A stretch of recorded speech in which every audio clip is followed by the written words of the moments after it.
Wis, gas.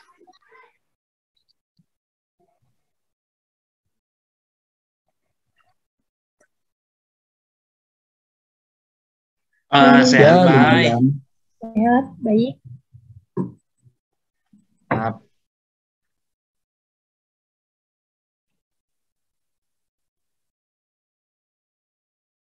Oh ya, Oh pasti iya ingat ya, dong. yang deadline-nya besok kan, Mbak?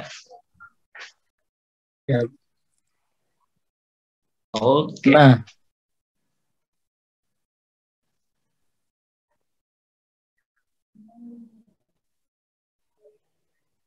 boleh. boleh. Oke.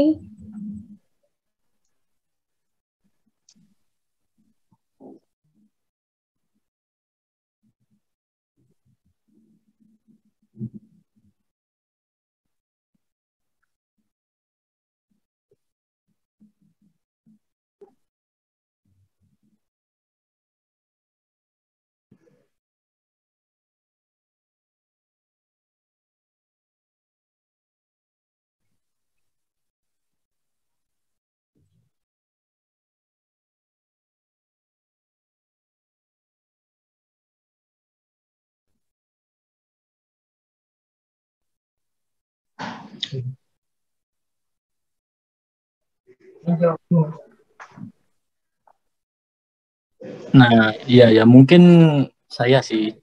Jadi di apa? Digital itu kan pasti ada batasan nih. Semua orang menggunakan digital, pasti ya ada batasan supaya tidak tidak aneh-aneh lah gitu kalau menggunakan digital ini. Kalau menurut istilah ya, etiket itu perilaku kita sebagai warga internet, bukan hanya sebagai konten kreator, tapi harus mempunyai etika yang baik. Jadi dalam menggunakan media sosial, yang mereka gunakan itu harus beretika lah gitu. Nah, jadi di dalam etiket ini ada dibedakan menjadi dua, etika dan etiket, di mana etika itu sebagai sistem nilai dan norma yang menjadi pegangan bagi seorang. Berbeda dengan etiket yang didefinisikan dengan sebagai tata cara, yaitu bagaimana individu itu berinteraksi dengan individu lain, dan etika dalam berbicara di media sosial, kayak contohnya berkomentar, kayak gitu. Pasti kan ada aturannya lah, gitu. Untuk netiquette ini ada dibedakan juga menjadi dua, yaitu one to one communication dan one to many communication. Mungkin dari teman-teman ada yang tahu mungkin apa yang dimaksud itu. Oh iya, aku ya, aku dulu. Kalau jenis netiquette diadopsi dari sebuah badan bernama IETF yang menetapkan standar netiquette itu sendiri. Jadi apa-apa aja standarnya atau poin-poin yang harus tercapai dalam etiket itu sendiri. Nah, kemudian selain etika dan etiket tadi di dalam bermedia sosial ada juga yang namanya konten negatif nih teman-teman.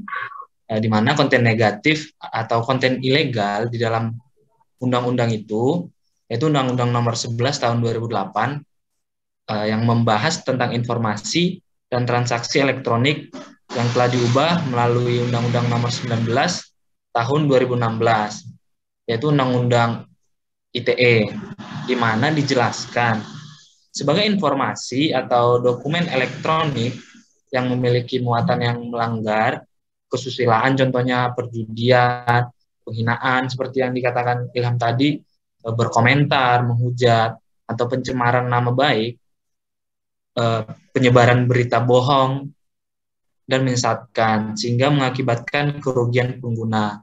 Nah, itu juga salah satu jenis pelanggaran yang ada dalam bermedia digital, teman-teman.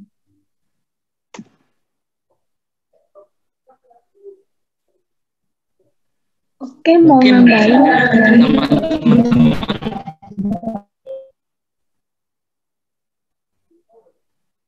Boleh nggak aku nambahin tentang konten negatif tadi dari Haris? Aku mau nyambung gitu. Boleh. Selain itu, konten negatif itu juga dapat diartikan sebagai substansi yang mengarah pada penyebaran kebencian atau permusuhan berdasarkan suku, agama, ras, dan golongan.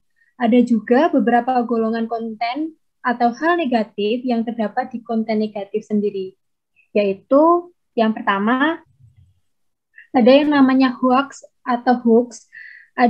Hoax sendiri adalah informasi palsu atau berita bohong atau fakta yang dipelintir atau direkayasa dengan tujuan lelucon hingga serius atau politis. Secara bahasa, hoax atau synonyms atau practical joke atau jest atau prank atau trick adalah lelucon, cerita bohong, kenakalan, olokan, membohongi, menipu, mempermainkan, memperdaya, dan memperdayakan. Dalam Kamus Besar Bahasa Indonesia atau KBBI, hoax diterjemahkan menjadi hoax yang diartikan dengan berita bohong. Nah, selain hoax, ada beberapa lagi. Mungkin dari teman-teman ada yang tahu? Oh, ya, kalau aku sih tahunya itu perundungan ini. Banyak di komentar itu perundungan biasanya. Nah, di mana perundungan sendiri itu tindakan agresif dari seseorang maupun secara berkelompok orang terhadap orang satunya gitu, jadi orang lain.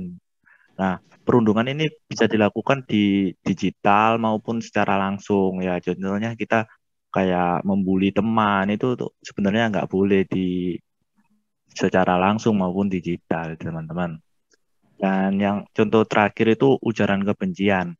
Kita tahu di era digital ini cukup banyak lah konten kreator yang pegiat sosial media yang berbuat ujaran kebencian, dan ujaran kebencian itu sudah diatur di Undang-Undang ITE yang dijelaskan Haris tadi. Jadi ujaran kebencian itu sering disebut hate speech. Bahasa kerennya gitu sih. Nah, itu adalah ungkapan atau ekspresi yang menganjurkan ajakan untuk mendiskreditkan, menyakiti seseorang atau sekelompok orang dengan tujuan membangkitkan permusuhan, kekerasan, dan diskriminasi kepada orang atau kelompok tersebut. Itu bukan saya yang ngomong, itu Gagliardone, Alves, dan Martinez pada 2015. Jadi kesimpulan materi kita hari ini itu dalam bermedia digital, kita juga harus memperhatikan perilaku kita. Nah, kita harus beretika, kita harus beretiket untuk menciptakan lingkungan media digital yang aman dan menyenangkan. Nah, serta kita tidak boleh memuat konten negatif dalam media digital kita. Itu teman-teman yang kita dapat. Setuju. Setuju sih. Jadi tetap ada batasannya ya kalau bermedia digital ya. Iya, pasti. Kalau nggak gitu nanti ditikal sama aparat. Siap. Terus tugas literasi digitalnya jadi gimana? Udah jadi sepertinya, bro. Oh, ini tadi di-record ya? Iya, tinggal gas. Wah, ya udah upload dah sebagai bahan. Ya. Makasih teman-teman buat sharingnya. Oke, sama-sama, guys. See you. See you. Oke.